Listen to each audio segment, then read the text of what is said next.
The Song She Wrote, an original story by Kate Benson. Welcome to a story about a country western singer who came to Nashville with a guitar, a suitcase, and the particular kind of bravery that only people who have never been truly disappointed yet carry so easily. She had a voice that could stop a room. She had songs she'd been writing since she was 14 in the back of a pickup truck outside Greenville, Tennessee, on the nights when the valley was so quiet you could hear the creek from 3 pastures away. She had a plan, or something close enough to a plan that she'd been calling it one for 2 years, and she had absolutely no idea what was about to happen to her. This is Callie Mae Sutton's story called The Song She Wrote, and it does not begin the way she expected. Before we settle in tonight, so before you get comfortable, please take a moment to like the video and subscribe, but only if you actually enjoy what I do here. And tell me where you're listening from. Drop your location and local time in the comments.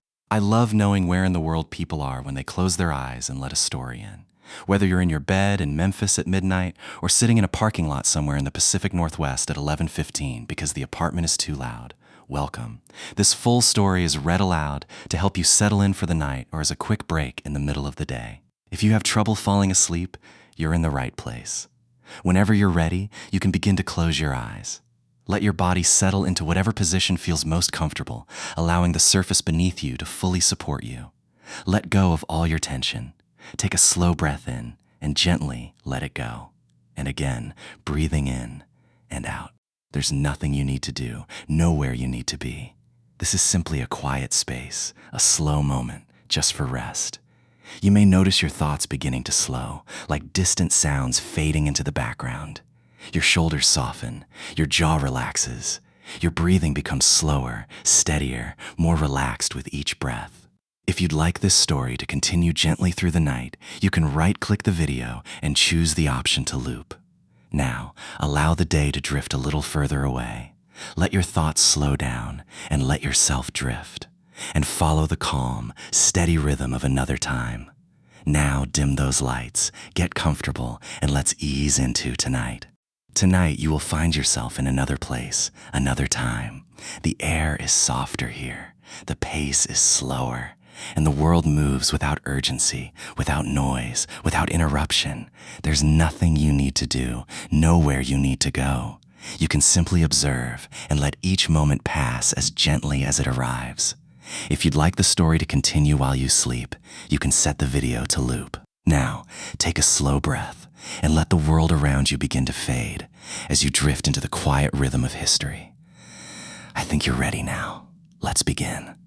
Nashville smells like possibility and cigarette smoke, and if the wind is coming from a particular direction on a Friday evening, something faintly of the Cumberland River mixed with frying food from Lower Broadway.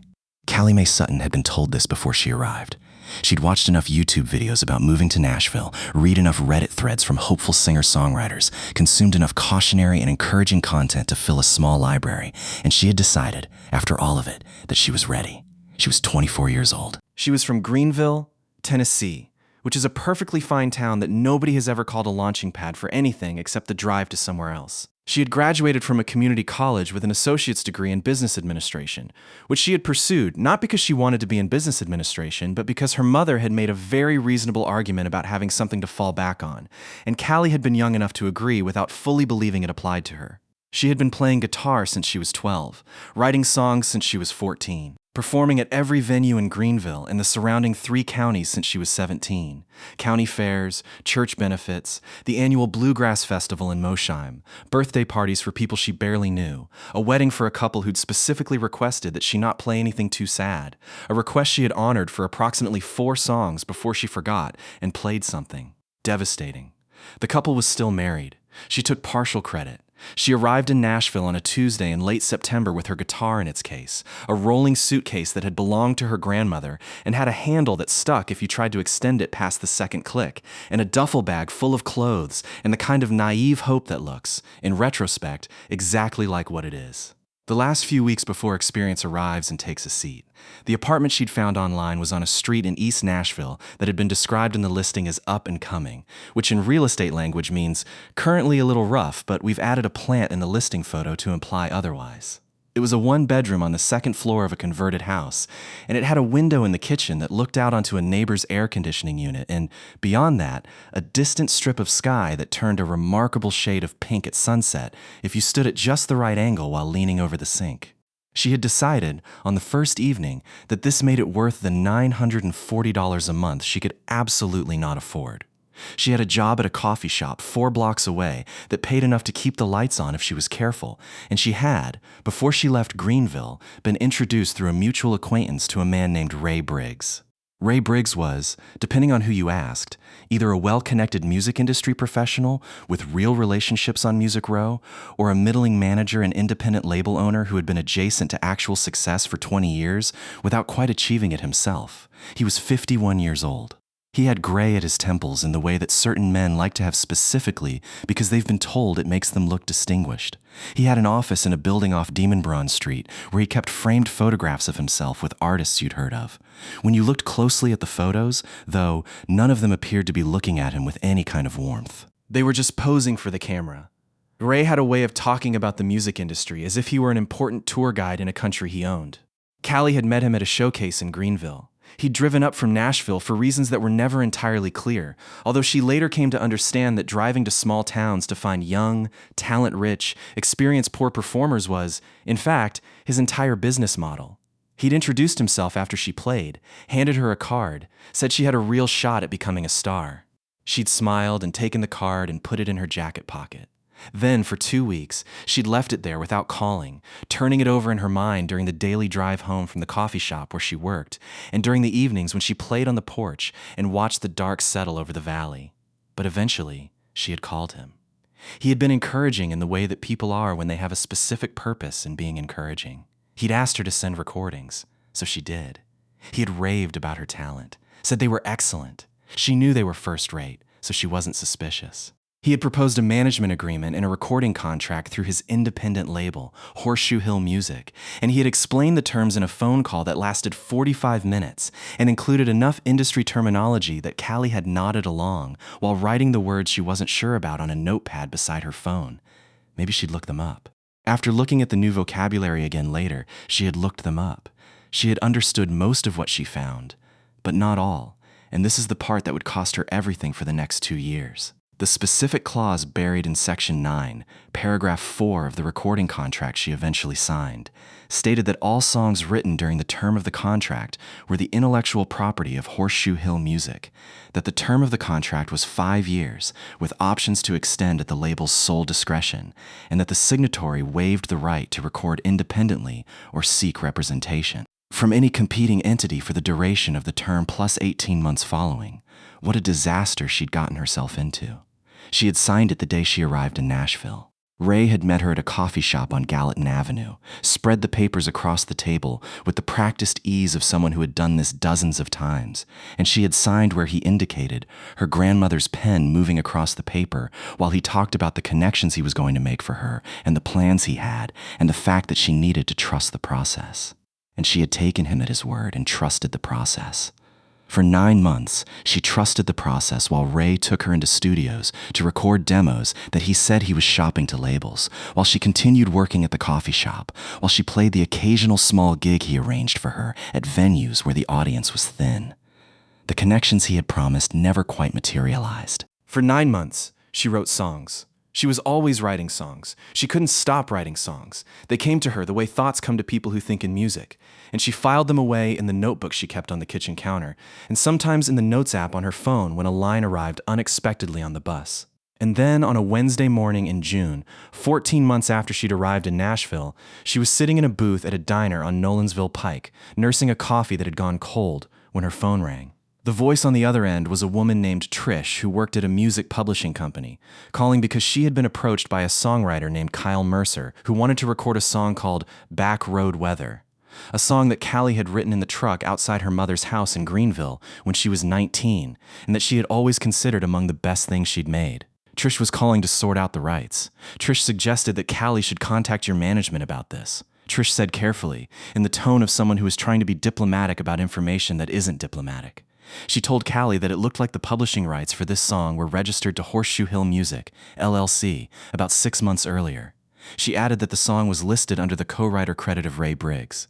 Callie sat very still for a moment. The coffee was cold in her hand. Outside the diner window, a truck idled at the light, its exhaust rising white in the summer heat.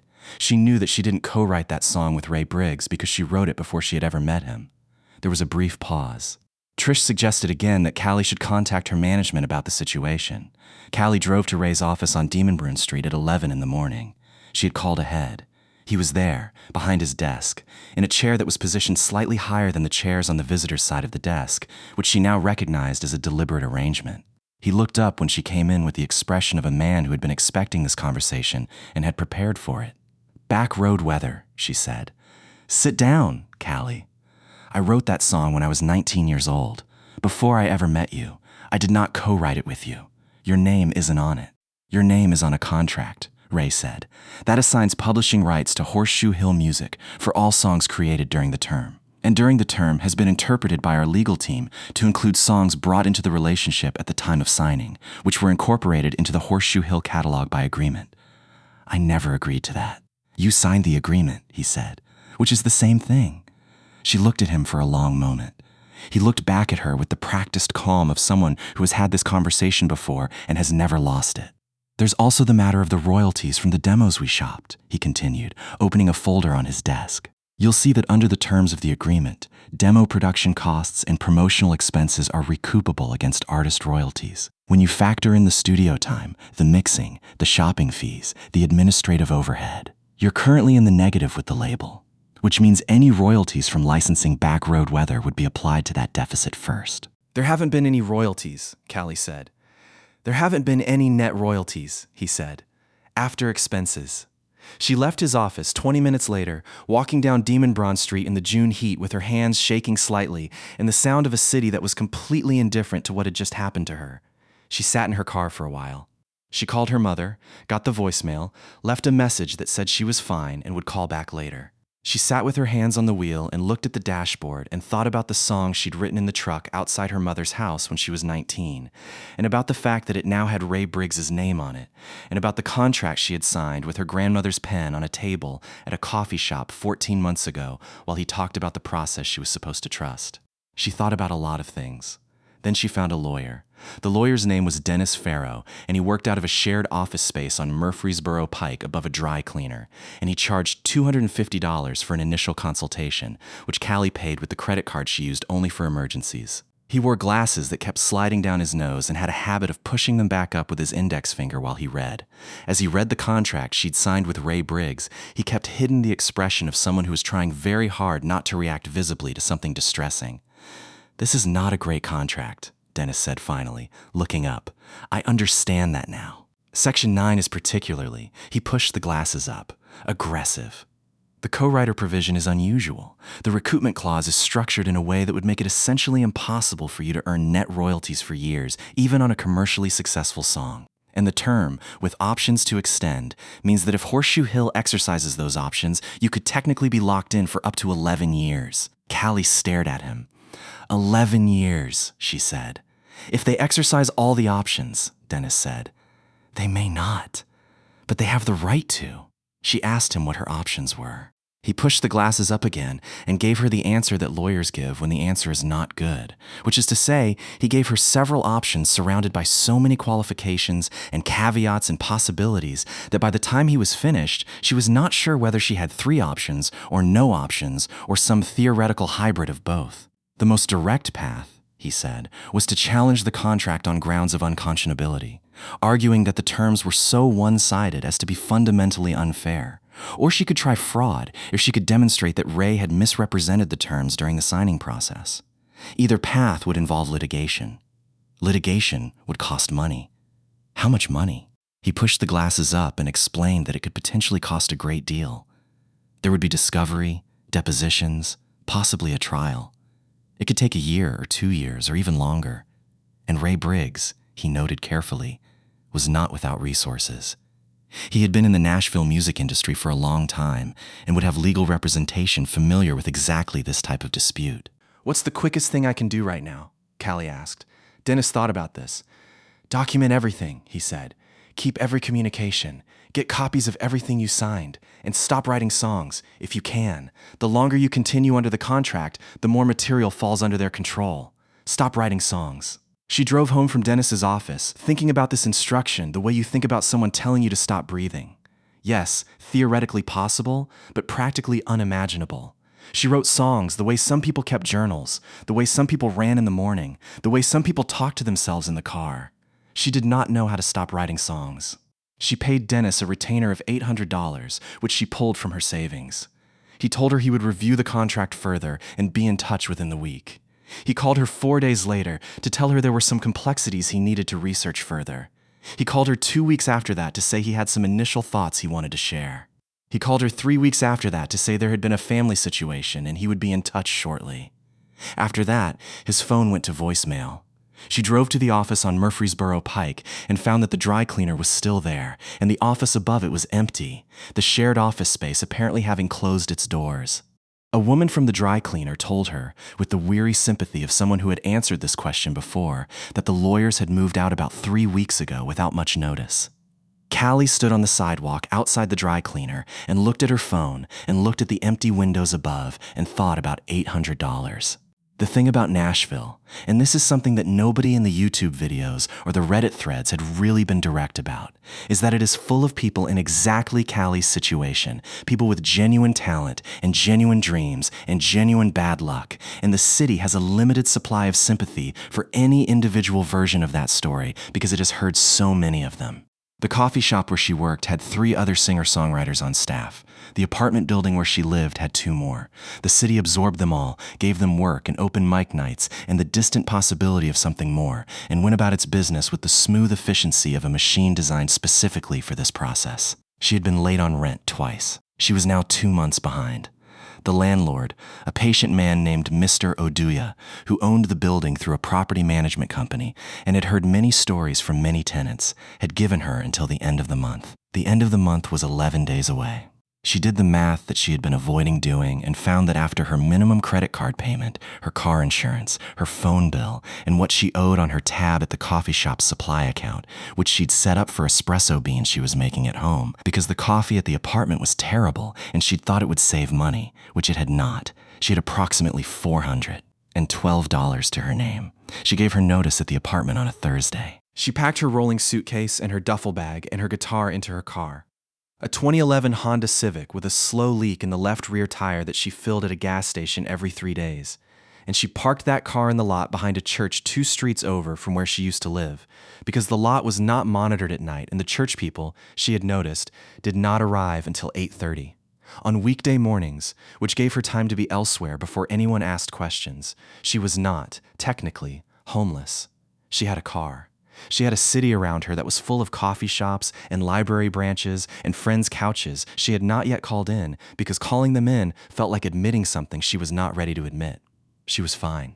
She wrote a song about not being fine while sitting in the driver's seat at 2 a.m. with a notebook balanced on the steering wheel and the church parking lot quiet and dark around her, and it was one of the better things she'd written in months, and this struck her as both encouraging and deeply unfair. She found a singing gig at a bar job through a flyer on a bulletin board at a laundromat on Gallatin Avenue. The laundromat she used because she was not using her old building's machines anymore and because it was open until midnight and had decent Wi-Fi. The flyer advertised live music on Thursday through Saturday nights at a bar called Whitfield's, which was on a side street in Wedgwood, Houston, not on the tourist circuit, not the kind of place that got written up in travel blogs about Nashville. It was the kind of place where regulars had favorite bar stools, and the owner had owned it for 22 years, and the stage in the back was barely large enough for 2 people, and the pay was $75 per night plus tips. She called and spoke to a woman named Linda, who was either the owner or the owner's sister. Callie never established which, and was told to come in on a Wednesday night for an informal audition, which meant playing 3 songs while the staff restocked and the after-work crowd drifted in and nobody paid particular attention. Callie played 3 songs. Linda leaned against the bar with her arms crossed and her head slightly tilted and listened without expression, and then said, "You're good. Thursday night, 8 o'clock. Don't be late. Don't be difficult. We're not paying for originals, so learn some covers." "I know covers," Callie said. "Good. What name do you want on the board?" Callie thought for a second. She was technically under contract with Horseshoe Hill Music, and had been advised by the vanished Dennis Farrow not to perform publicly in ways that could be construed as violating that contract. She was not sure a bar on a side street in Wedgwood, Houston counted, but she was not sure it didn't. May, she said. Just May. So she became Just May on Thursday through Saturday nights at Whitfield's, playing from 8 to 10 with a 15-minute break, covering whatever the crowd wanted. Classic country, some rock, a few things that straddled the line between country and rock that always went over well with the after-work crowd. And occasionally, on nights when the room was loose and easy and the regulars were in there. Chairs and Linda was behind the bar and not paying close attention to the set list, slipping in an original song, quick and quiet, watching the room to see who looked up. It was on one of these Saturdays, a night in early October when the weather had turned and the bar was warmer and fuller than usual, that a man named Garrett Webb walked in. Garrett Webb was 47 years old, wore a clean blue button-down shirt and boots that had seen actual use, and worked for a Nashville independent label called Ridgeline Records as what was described on his business card as an A&R consultant, which in practice meant he went to bars and listened to new artists and brought interesting names back to the label for consideration. He was not a big player. Ridgeline was not a major label, but it was real. It had a real distribution deal, real producer relationships, real radio contacts, and Garrett Webb was genuinely looking for new artists. He came in on that Saturday because a friend had texted him about a woman playing at Whitfield's who you should hear. He ordered a beer and found a spot near the back and listened, and over the course of an hour and 45 minutes, he came to the conclusion that whoever Just May was, she was the real thing. The voice was the obvious part, clear and warm and with that quality that certain voices have where they seem to be speaking directly to one specific person even when they're addressing a room. But it was the originals he caught near the end of the set that did it. 2 songs, both of them clearly not covers, both of them telling stories with the specific detail and emotional precision that is very hard to fake. One of them, about a woman sitting in a car in a church parking lot at 2 a.m, not being fine, made someone at the bar actually stop talking mid-sentence and listen. After the set, Garrett introduced himself. He gave her his card. He said he'd like to have a conversation with her about whether she was currently represented and whether she'd be interested in a meeting with Ridgeline Records. Callie held the card in both hands and looked at it and thought about several things simultaneously. She thought about Garrett Webb and Ridgeline Records and the meeting she would like very much to have. She thought about the contract she had signed with Ray Briggs 14 months ago. She thought about Section 9, Paragraph 4. She thanked Garrett and took the card and said she'd be in touch. She drove back to the church parking lot that night with her guitar in the back seat and sat in the dark and held Garrett Webb's card and felt the particular sensation of something good arriving at exactly the wrong moment, like a window opening in a room you'd been told you're not allowed to leave. She was going to call. She had decided before she reached the parking lot. She was going to call because she had nothing left to lose by calling, and because the alternative was continuing to perform as Just May at Whitfield's for $75 a night in tips, which would cover her gas and her car insurance and her phone, but not much beyond that. She was going to call because she had a voice that could stop rooms and songs that made people stop talking mid-sentence, and none of that was going to matter if she stayed in the church parking lot. She called Garrett Webb the following Monday morning. He was friendly and direct and said he'd spoken to the label's director, a woman named Sasha Reyes, and that Sasha was interested in scheduling a meeting. He asked, as a formality, whether Callie was currently under any management or label agreements. She told him, as honestly as she could, that it was complicated. There was a pause. Complicated how? She told him about the contract with Horseshoe Hill Music. She told him about Ray Briggs. She did not tell him about the church parking lot or the lawyer who had disappeared or the $412. She kept it factual and brief and as neutral as she could make it, which was not very neutral because there is no neutral way to describe the situation she was in. Garrett listened. "I'll need to talk to Sasha," he said. "I'll call you back." She waited 2 days. When he called back, his voice had the careful quality of a man delivering news he doesn't particularly enjoy delivering. Sasha, he said, had done some preliminary checking. There was apparently some information circulating on Music Row. He paused here, as if searching for the right phrase. Some concerns that had been raised by Callie's current management about her professionalism and her reliability and her tendency to be. He paused again. Difficult to work with. Callie was quiet for a moment. "That information came from Ray Briggs," she said. "I don't know where it came from," Garrett said. "I'm just telling you what Sasha heard. She's not comfortable moving forward right now. I'm sorry, Callie. I think you're enormously talented. I hope you get this sorted out." He hung up, and she sat in the parking lot of a grocery store where she'd pulled over to take the call, and she looked at a shopping cart that someone had left in the middle of the parking space in front of her, just sitting there, going nowhere, and she thought, yes, that's about right. The thing about having your reputation poisoned in a music industry city is that it operates on a delay, like water damage in a wall. You don't always see it immediately. You notice it in the way people's voices shift slightly when you mention your name, in the meetings that don't get returned, in the way someone who was warm and enthusiastic on the phone on Monday is more measured and polite by Friday. Nashville's Music Row is not a large community. It is a city of 100,000 square miles that has a professional music industry roughly the size of a small town, and in a small town, what one person says about you travels. Ray Briggs had been in that small town for 20 years. Callie had been there for 15 months. She decided, on a Tuesday evening in the church parking lot, that the only thing she could control was the music. She could not control what Ray said about her. She could not currently afford another lawyer. She could not break the contract through force of will. What she could do was record a demo that was so undeniably good that it made the conversation about the contract secondary, something that any label willing to take her on would view as an obstacle to solve rather than a reason to walk away. The problem with recording a demo was that recording a demo required a studio, and studios cost money, and money was in short supply. The solution she found was imperfect but creative. She knew, through the network of musicians at Whitfield's, a man named Pete Carver who had a home recording setup in his spare bedroom. 2 decent microphones, a fairly good interface, computer software that he used for his own projects, and who was willing to let her use it for free on Sunday afternoons in exchange for playing guitar on a recording he was making for his own project. This was not ideal. The acoustics of a spare bedroom are not the acoustics of a studio. But the songs were good, and her voice was good.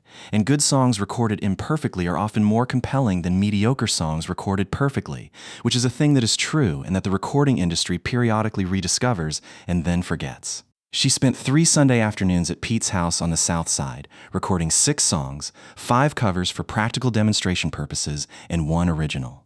The song about the church parking lot, which she had titled Not Fine, with a directness that felt right for the circumstances. Pete ran the board with the attentive focus of someone who takes sound seriously, and on the 4th Sunday, when she listened back to what they'd made, she felt that it was genuinely very good. She was in Pete's driveway, loading her guitar into the car, feeling something approaching optimism for the first time in weeks when her phone rang. It was a number she didn't recognize. She answered. The voice identified itself as belonging to an attorney at a law firm called Harlan, Moss, and Baker, representing Horseshoe Hill Music, LLC. He was calling to inform her that Horseshoe Hill Music had become aware that she was engaged in unauthorized recording activities that appeared to be in violation of Section 9, Paragraph 4 of her signed contract with the label, specifically the provision prohibiting independent recording without the label's written consent. He was calling to notify her that Horseshoe Hill Music was prepared to file for injunctive relief in Davidson County unless she ceased all recording activities immediately. She stood in Pete's driveway and listened to this and said, "How did you know I was recording?" There was a brief pause. Our client became aware through the normal course of business, the lawyer said. Normal course of business. She thought about this on the drive back to the church parking lot. She thought about who in her small circle of Nashville acquaintances might have mentioned, in passing, that she was recording at a friend's house on Sunday afternoons. She thought about how small the small town was. She did not record again that Sunday, or the Sunday after. She sent Pete a text apologizing for the situation. He responded with the resigned generosity of someone who has been on the periphery of industry trouble before. "Don't worry about it. Songs are good. Hope you figure it out." She hoped so too. Dottie Crane had been a session musician in Nashville for 31 years, playing bass and occasional guitar on records whose names she sometimes couldn't remember and whose artists she sometimes ran into at the grocery store without either of them acknowledging the connection. She was 63 years old and had the kind of face that has been through enough weather to be interesting. Laugh lines and sun lines, and the particular expression of someone who has seen a great many things and assessed them all with the same equanimity. She played at Whitfield's on the occasional Friday when Linda called her in for a 2-person set, and it was on one of these Fridays, in mid-October, that she and Callie had first played together. Musicians who play together learn things about each other quickly. Dottie had looked at Callie over the top of her bass at the end of the first song they'd played together. A traditional country shuffle that they'd never rehearsed, and had simply started simultaneously and somehow finished in the same place, and had said, You're in some kind of trouble. Not a question. Callie had laughed because the observation was so direct it was almost funny. Is it obvious? You're playing like someone who's angry at something specific, Dottie said. Not general angry. Specific angry. After that, they'd had coffee twice, and Callie had told her the outline of the situation. Ray, the contract, the royalties, the recordings, the cease and desist. And Dottie had listened with the attentive stillness of someone who is not just hearing the story, but cataloging it against a larger file she's been keeping for a long time. Ray Briggs, Dottie said, the second time they had coffee. You know him. I know of him, Dottie said carefully. I have known of him for a long time. She didn't say more than that in that conversation. But 2 weeks later, on a Saturday after the Whitfield set, Dottie asked Callie to walk with her to her car. The parking lot was empty and cold, the kind of cold that arrives in Nashville in October, and Dottie stood beside her car with her bass case and said, "There was a girl before you. Young writer from Georgia, about 6 or 7 years ago. Same contract, same pattern. She's not in the industry anymore. Went back home. Did she try to fight it?" "She tried," Dottie said. "She didn't have what you'd need to fight it." "What would you need?" Dottie looked at her for a moment. "Something he said himself. Something he couldn't claim was fabricated." Callie waited. "I may have something like that," Dottie said. "I'm not saying I do. I'm saying I may. And I'm not saying I'd use it, because using it has consequences for me too. What I'm saying is, if the time came, I'd want to know you were prepared to use it. Prepared to use what? What I may have."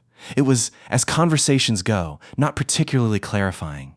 But Callie drove back to the church parking lot that night with the first genuine feeling of something that might be leverage, which is different from hope but adjacent to it, and she lay in the back seat of the Honda, under the old quilt she'd started keeping there for exactly this purpose, and she looked at the ceiling of the car and thought about Dottie and about the girl from Georgia who had gone home and about whether she herself was going to go home. She was not going to go home. 3 days later, she got a text from Dottie that said simply, "Ray found out we've been talking.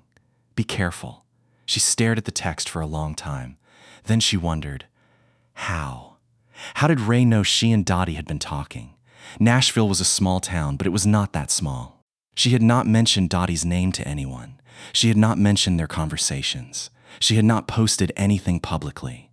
She had been careful, or she had thought she was careful. She typed back, "How do you know?" Dottie's response came after a few minutes. "He called me, told me to mind my own business." Used exactly those words. That night, Callie sat in the car and pulled up her phone and opened her settings and went through every app that had location access and every contact that had been synced. In the process, she found an app she'd downloaded 8 months ago at Ray's suggestion for easy calendar management between artist and management. An app that she now looked at with new eyes. An app that had, she noticed, access to her location, her contacts, her microphone, and her call log. She deleted the app. She felt sick about how long it had been there. She typed a text to Dottie. "I found something. He may have been listening." Dottie's response, "Of course he was. Why do you think I talked to you outside?" The girl from Georgia that had gone back home, whose name Callie eventually learned was Amber Foss, had signed with Horseshoe Hill Music in 2017, fresh from a talent showcase in Augusta. Same pitch, same framed photographs in the office, same terms buried in Section 9. Amber had recorded 3 demos that Ray had shopped without result, had written 12 songs that were now registered in the Horseshoe Hill catalog under a co-writer credit that named Ray Briggs, and had spent 18 months trying to navigate the contract before running out of money and returning to Georgia. And that's where she was now, according to her sparse social media presence, teaching piano lessons and playing at a church in Savannah. Callie had found Amber through a combination of internet searching, a country music forum where someone had mentioned Horseshoe Hill Music in a cautionary context, and a message board thread from 2019 that had since been partially deleted but still contained enough information to follow. She had sent Amber a message through Instagram, not expecting a response. Amber had responded in 2 days. The conversation that followed over several days via direct messages and one careful phone call was one of the more clarifying experiences of Callie's time in Nashville. Amber was not bitter exactly. She had arrived at something past bitterness, that cooler territory on the other side of it, where a thing is just a fact that happened. She confirmed the contract, confirmed the co-writer credits on her songs, confirmed that she had tried and failed to find legal help, confirmed that she had ultimately gone home when the money was gone and her name had been poisoned throughout the city. She also confirmed something else. He recorded himself once, Amber said. I don't know if he still has a copy, but I was in his office for a meeting once and he had. I don't know what it was, a phone call or something. I was in the waiting area and I could hear him through the door. He was talking to someone, explaining the contract, explaining it in a way he never explained it to me, being very clear about what the terms meant. I remember thinking, that is not what he told me. Callie sat in the driver's seat of the Honda and held this piece of information. Did you ever get a copy of that? She asked. No, Amber said. I didn't even know how. I was 22 and I didn't know anything about anything yet. I just went home. I'm sorry, Callie said. Me too, Amber said. And then, after a pause, I still write songs, not for anyone else, just for me, in the evenings. They're mine, and I know they're mine. After the call, Callie sat with this for a while. Then she opened a new note on her phone and began writing down what she knew in a list, divided into what could be proven and what couldn't, what she had and what she needed. She had a pattern. 2 artists, same contract structure, same outcome. She had Dottie, who may have something she wasn't ready to produce yet. She had 6 recorded songs on a USB drive that Pete had given her, sitting in the duffel bag in the back seat, unplayed, unheard except by Pete and herself. What she needed was someone to tell the story. Not a lawyer this time. Someone who told stories for a living. She began making a different kind of inquiry. His name was Marco Diaz, and he wrote for a music industry blog called Twang and Trade that had approximately 40,000 monthly readers, a Substack newsletter, and the particular credibility that comes from being consistently correct about things the larger publications were slow to notice. He was 29, sharp, and had been told by his editor multiple times that his stories were too long and too detailed, which his readers seemed not to mind at all. He had covered Nashville's independent label ecosystem for 3 years and had written at least 2 pieces that had made people uncomfortable in ways that ultimately proved justified. Callie found him through the forum where she'd first found the thread about Horseshoe Hill music. She read 4 of his pieces in an afternoon at the library branch on Edmondson Pike, where she had been going regularly to use the Wi-Fi and the bathroom and to sit in a chair indoors for a few hours. She emailed him through the contact form on the blog. He responded in 6 hours, which was faster than she expected. They met twice, once at the library, once at a coffee shop in East Nashville, and in both meetings, she laid out what she had: the contract, the co-writer credits, the cease and desist, the poisoned reputation, the same pattern as Amber Foss. She showed him the contract. She showed him the correspondence. She described the app and the surveillance, though she could not prove the surveillance definitively. Marco listened, asked methodical questions, and said he would need to corroborate some of it independently. He spent 10 days doing that, and on a Wednesday afternoon, he called her to say he was ready to run the story. He had spoken to Amber, who had agreed to be quoted by first name only. He had confirmed the Horseshoe Hill music ownership structure and the copyright registrations on the songs. He was publishing the following Monday. The piece went up at 7 in the morning on a Monday in early November. Callie read it in the church parking lot on her phone, sitting in the driver's seat with the engine off and the car cold. It was a thorough piece, careful in the way that good journalism is careful. It said what could be proven, attributed what was attributed, described the pattern without overstating it. It named Ray Briggs by name. It named Horseshoe Hill music by name. It included a response from Ray's publicist. Callie hadn't known he had a publicist, calling the claims completely false and defamatory. The piece had 1,200 shares by noon. By 3 in the afternoon, a law firm had sent Marco a letter demanding immediate retraction and threatening defamation litigation. By 5 in the afternoon, Marco had forwarded her a copy of a separate letter addressed to Callie, naming her specifically as a co-source and threatening to add her as a defendant in any action brought against the blog. By 6 in the evening, Twang and Trade's editor had taken the piece down, citing ongoing legal review. Marco texted her, "I'm sorry, I'm going to fight this."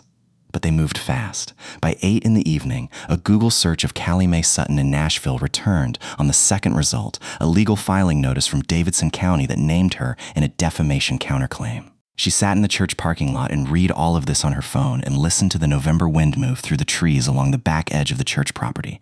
And she thought about Amber Foss teaching piano in Savannah, and about the girl before Amber whose name she didn't know, and about the complete absence of anyone willing to stay in the room when Ray Briggs's lawyers started writing letters. She thought about calling her mother. She thought about going home. She called her mother on a Thursday night from the church parking lot, which was, she had noticed, where she made all her important calls. There was something about the parking lot, the darkness and the quiet, and the fact that the church itself was closed and lit only by a small security light above the back door, that felt like a confessional booth in which she could say honest things.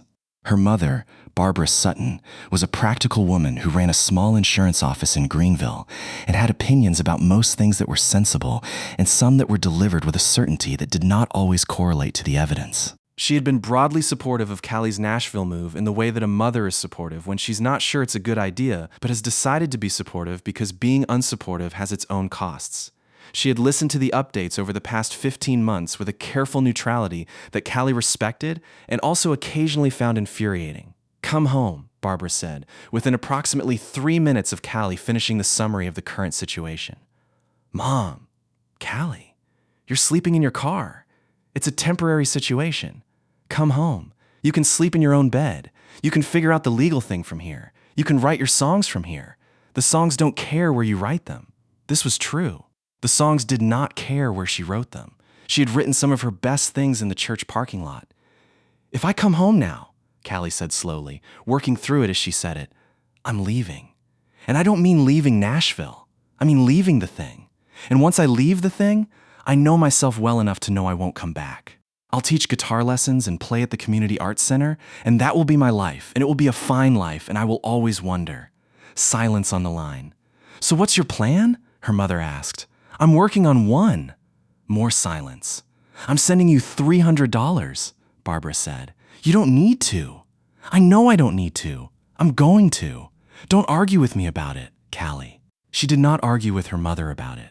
The $300 arrived in her account the next morning, and she spent $40 of it on gas and a week's worth of groceries from a cheap store on Nolensville Pike, and she kept the rest in a mental category labeled emergency while acknowledging that the entire situation already qualified. She lay in the back seat that night under the quilt and looked up through the back window at the sky, which was doing something dramatic with clouds and the light from the city, and she thought about what she'd said to her mother.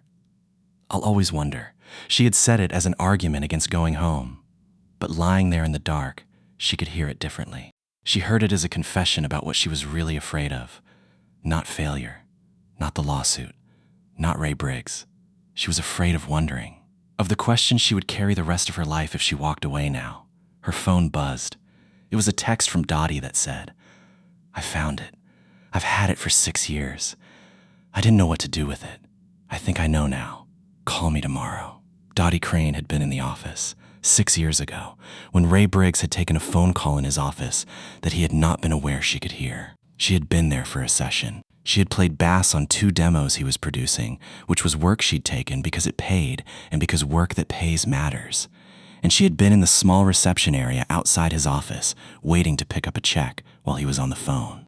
What she had heard, through the door that had been left slightly ajar, was Ray walking someone. Another voice she didn't recognize, a male voice, possibly a business partner or an investor, through the terms of the Horseshoe Hill Music Standard contract with a clarity that no artist had ever been offered. He had described the co-writer provision not as an administrative matter, but as a primary revenue mechanism. He had described the compensation structure as designed specifically to ensure no net royalties would be paid in the early years of any contract. He had used a phrase that Dottie had written down exactly in the back of a notebook she kept in her base case, because she was the kind of person who wrote things down. They sign because they don't know what they're signing, and by the time they figure it out, we own the catalog.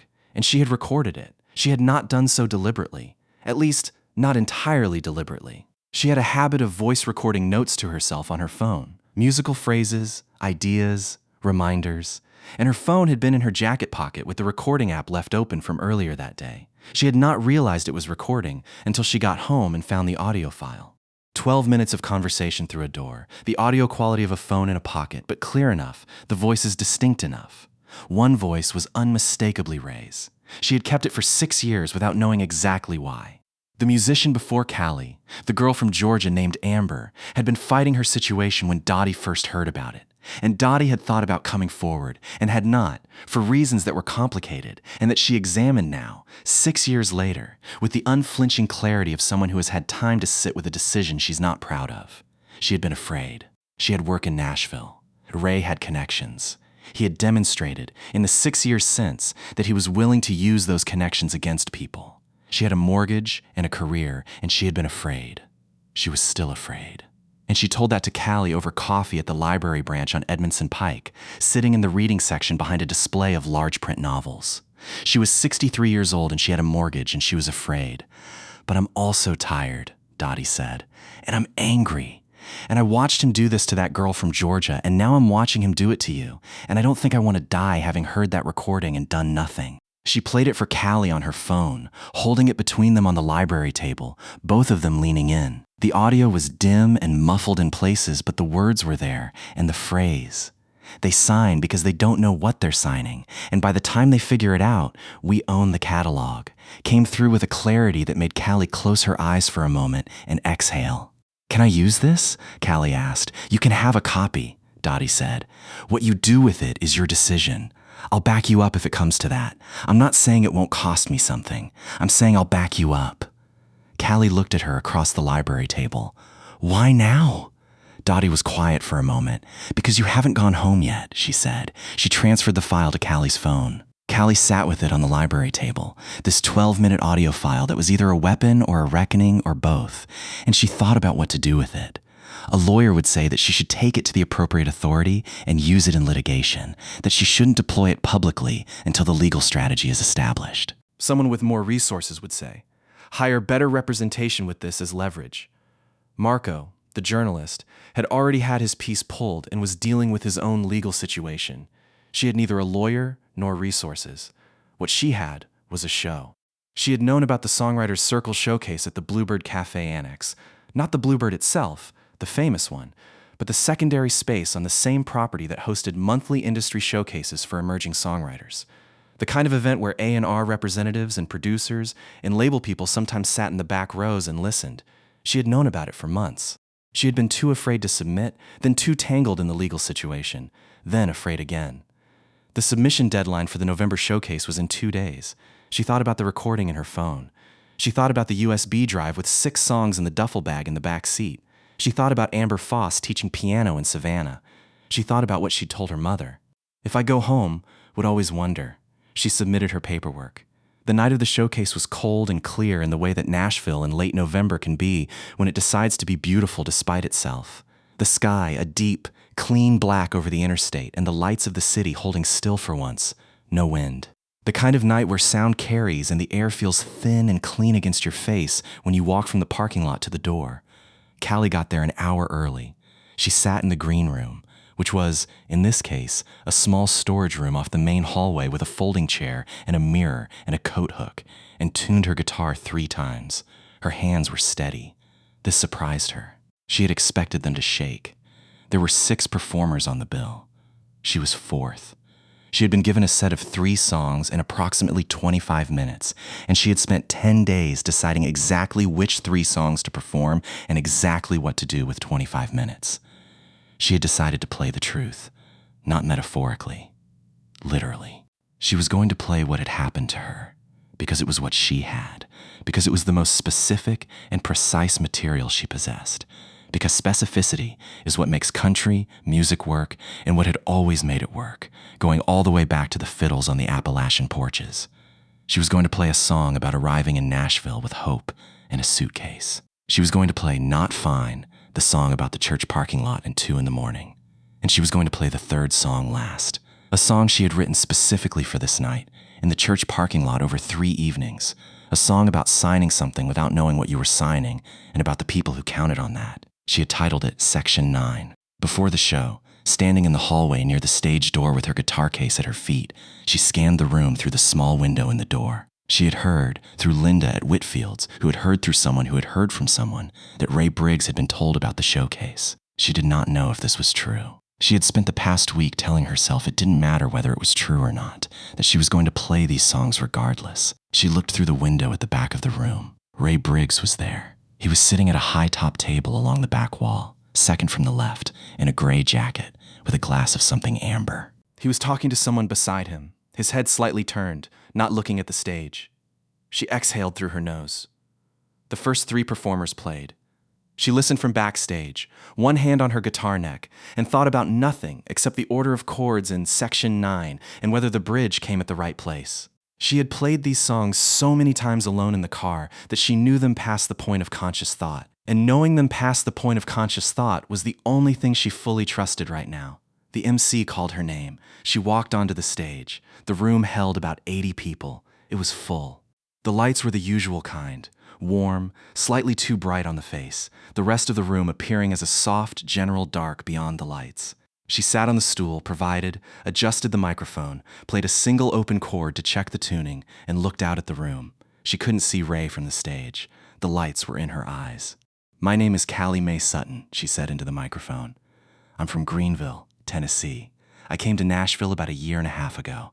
Tonight, I'm going to play you 3 songs about what happened after that." She played the first song, the arrival song, with the unfussy directness she'd always brought to it, the melody doing what it was supposed to do, the room settling into the quiet attentiveness that a room settles into when it recognizes something real. She played Not Fine second, and in the line about the church parking lot and the ceiling of the car and the quilt from home, she felt someone in the front row go still. Then she paused. She put her right hand flat on the guitar strings to stop the resonance. She looked out at the room. "The last song," she said, "is about a contract. Specifically, it's about what happens when someone asks you to sign something they've designed for you not to understand. It's about the clause in Section 9 of a Horseshoe Hill music contract that says they own your songs. It's about a man named Ray Briggs. I'm going to put his name in the song so there's no confusion." The room went very still. In the back, somewhere in the general dark, she heard the sound of a bar stool being pushed back quickly. She started playing. The song was not angry, which was the choice she'd made in writing it that she was most certain about. Anger in songs makes the listener a spectator. Grief makes them a participant. She had written it as grief, as the clear-eyed, specific grief of someone describing a thing that happened and naming its costs without demanding anything from the audience except that they listen. The melody was simple, the kind of melody that stays in your head because it's not trying to be impressive.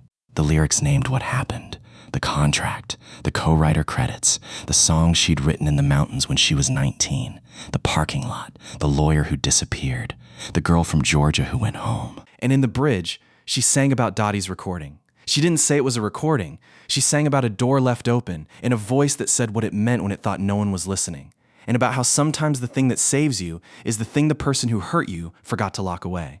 She finished the song. The room was quiet for a moment, the kind of quiet that precedes a response that has needed to gather itself. And then it responded. Not a standing ovation, nothing theatrical, but the sustained and genuine applause of a room that has heard something true. She thanked the audience. She walked off stage. She stood in the hallway outside the stage door with her guitar in her hand, and her hands were still steady, which continued to surprise her. A woman she didn't recognize was standing in the hallway. She introduced herself as a senior editor at a major music industry publication. She said she wanted to talk. 2 other people had been waiting in the hallway. One was a man who introduced himself as a music attorney who specialized in artist rights and who had a card in his hand that he offered her without preamble.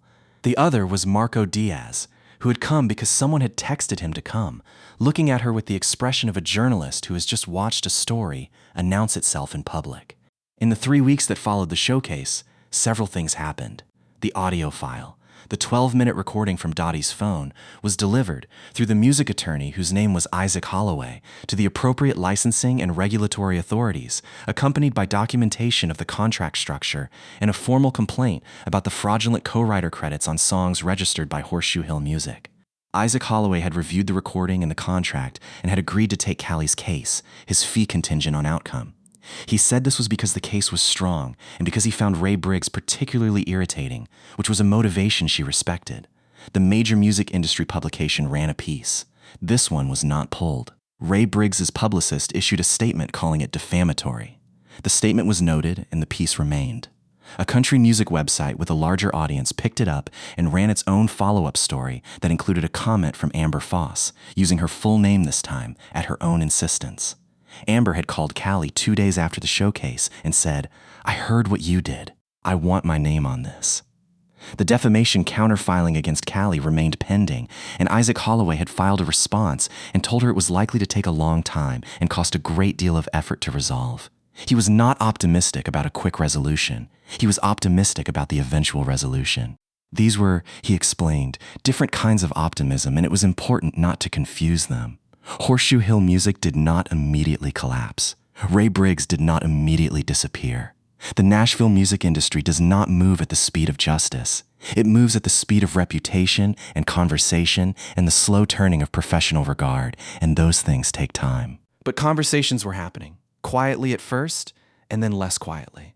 The pattern that Callie had documented and Marco had published was being discussed in rooms she wasn't in. The phrase they signed because they don't know what they're signing had been quoted in 2 separate pieces and had taken on a life beyond the 12-minute recording it came from. Ridgeline Records did not call her. But Garrett Webb sent her a text that said, "I'm following what's happening.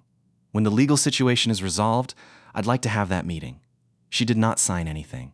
She continued to play at Whitfield's on Thursday through Saturday nights, still as Just May, $75 per night plus tips. She continued to sleep in the Honda. She had accepted one couched offer from a friend on the north side, a woman named Priya who worked in graphic design and had a pull-out sofa, and who had said, with the precision of someone who understood the psychology of the offer, "It's there if you need it. No pressure, no timeline." She had not used it yet, but she had said thank you in a way that meant she might. She was still in the parking lot on most nights, but it had taken on a different quality. It was less a defeat and more a temporary arrangement between herself and the city. The church had a small garden along the back fence that was going dormant for winter now, the last flowers gone brown and papery, and there was something about watching the season change from the back seat of the Honda that felt right for this particular chapter. Not comfortable, not what she'd planned, but appropriate to the story she was in. She had written 4 new songs in 3 weeks. They were very good. On the last night of November, a Thursday, Callie played her set at Whitfield's and walked out to the parking lot at 10:15 with her guitar case and the cold air sharp against her face, and she sat in the Honda for a while with the engine off, looking at the street. The city was doing its usual thing. The low hum and the distant lights, the occasional car on the wet pavement, the sound of someone laughing from somewhere down the block. She thought about the month that had just passed. She thought about Dottie, who had been quietly receiving a significant amount of professional support from the music attorney community since her name had appeared, with her permission, in the follow-up stories. She thought about Amber, who had started playing music publicly again, small things, a church service, a friend's gathering, and had sent Callie a voice message 2 days ago that had started with, "I just played a new song for the first time in 2 years, and I wanted you to know that." She thought about the showcase. She thought about walking onto that stage and saying Ray Briggs' name into a microphone in a room where he was sitting. She thought about the sound of the stool being pushed back in the dark and how she had kept playing. She was still afraid, she noticed. The fear hadn't gone. The lawsuit was real and unresolved. The money was thin and the car was cold and the future was thoroughly unclear. These things were all true, and she wasn't going to pretend otherwise, not even in the private theater of the church parking lot at 10:30 on a November night. But she was also still here. She reached into the back seat and found her notebook, the one she kept for songs, the one that had been in her life since before Nashville, and she opened it to the page she'd been on that morning, a half-finished lyric about something she hadn't named yet. And she read the lines she had, and then she read them again, and somewhere in the second reading she found the next line, the one the song had been waiting for. She wrote it down. She put the cap back on the pen and closed the notebook. Outside, the last of November moved through the trees along the church fence, and the city held its breath the way cities do late at night when the motion slows and something quieter rises to the surface. There would be calls tomorrow and documents and things to figure out in the slow, unsatisfying grind of being right about something in a system that doesn't move quickly toward right. There would be more Thursday nights at Whitfield's and more Sundays trying to figure out what came next, and more conversations with Isaac Holloway about timelines that didn't comfort her. And there would be songs. There would always be songs. She leaned her head back against the headrest and looked at the ceiling of the Honda and felt the quiet of the parking lot settle around her. She didn't know what was coming. She knew what she'd done. She had come to Nashville with a suitcase and a guitar and a plan that turned out to be something much harder than a plan. She had signed something she shouldn't have signed and lost things that cost her everything, and found that in losing all of that, out had come a collection of songs that were entirely, completely, undeniably hers. No co-writer credit, no clause in Section 9, no man in a gray jacket at a high-top table in the back of a room who could touch them. They were hers. She closed her eyes. The city went on around her, as cities do, restless and indifferent and full of people telling their own versions of this story. Each one convinced they were the first to tell it, each one right about that, in the only way that matters. In the small quiet of the car, Callie Mae Sutton breathed in and breathed out, and the notebook was on her lap, and the guitar was in the back seat, and somewhere beyond the parking lot, the lights of Nashville were doing what they always did, holding themselves up against the dark like they had something to prove. She was still here, and out there, across the city, in the places where music gets made. In the studios, and the bars, and the green rooms, and the demo sessions, and the offices on Dimmenbronn Street, and the long hallways of record labels, and the conversations between people who found themselves in a room together because someone played a song that made them stop talking mid-sentence. Something was changing. She couldn't hear it yet, but she would.